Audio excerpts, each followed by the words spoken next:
কেন্দ্ৰীয় চৰকাৰে যি কেব জাপি দিব ওলাইছে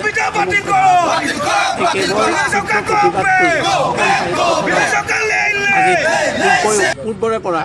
কেবৰ প্ৰতিবাদ কৰি আহিছে আৰু আজি অসম সাহিত্য সভাৰ তৰফৰ পৰা ঘোষণা কৰিছে ধৰ্মঘট কাৰ্যসূচী। সমগ্ৰ অসমতে এই ধৰ্মঘট কাৰ্যসূচী শাখা উপশাখা আৰু আঞ্চলিকসমূহে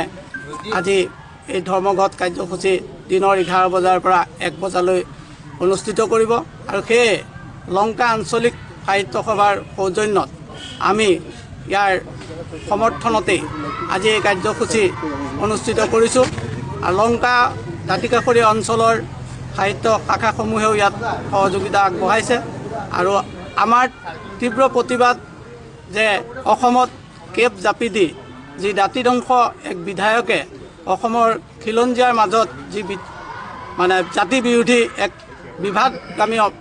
সমস্যা আনিব বিচাৰিছে তাৰ আমি তীব্ৰ বিৰোধিতা কৰিছোঁ আৰু সেয়ে অসম সাহিত্য সভাৰ এই কাৰ্যসূচী অনুসৰি আমি ইয়াৰ পিছতেই উপায়ুক্তৰ জৰিয়তে অসমৰ মুখ্যমন্ত্ৰী তথা ভাৰত চৰকাৰৰ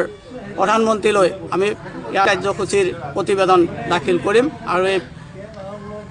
1 বজাৰ লগে লগে আমি শংকৰনগৰত আমাৰ জিলা কাৰ্যালয়ত সমগ্ৰ হোজাই জিলা সাহিত্য সভা আৰু আঞ্চলিক তথা শাখাসমূহে